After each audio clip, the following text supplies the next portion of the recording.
ዕብራውያን ምዕራፍ 12 ላይ ምን ይላል መሰላችሁ? በፊታችን ያለውን ሩጫ በትዕግስት እንሩጥ። አንዳንዴ ሩጫን መጀመር ወይም አላማችንን መጀመር አይደለም ትልቁ ጉዳይ፣ መጨረስና አለማቋረጥ ነው ትልቁ ጉዳይ። ሩጫን በፍጥነት መሄድ አይደለም ትልቁ ጉዳይ፣ አለማቋረጥ ነው።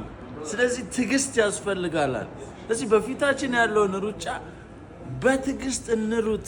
ስለዚህ ትዕግስት ማለት ቻሌንጆች አሉ፣ ከባድ ነገሮች አሉ። እነዛ ነገሮች በሙሉ ያሉ ስቲል we gotta move። ተስፋ የቆረጣችሁ በህይወታችሁ እንዳታቋርጡ መጓዝ አለባችሁ። ዋናው ጉዳይ አለማቋረጥ ነው። ትዕግስት ማለት ያ ነው። ትዕግስት ማለት በፍጥነት መሄድ ሳይሆን ቻሌንጁ እያለ ከባዱ ነገር እያለ ስቲል መጓዝ መቻል ነው። አይ ነው በዚህ ሰዓት የደከማችሁ ብዙ ነገር ውስጥ ያላችሁ ሰዎች እንዳታቋርጡ። ዋናው ጉዳይ አጨራረስ ነው፣ አፈጻጸም ነው። እዚህ በፍጥነት መሄዳችሁ አይደለም መጨረሳችሁ ነው ዋናው ጉዳይ። ስለዚህ እንዳታቋርጡ መቻችሁ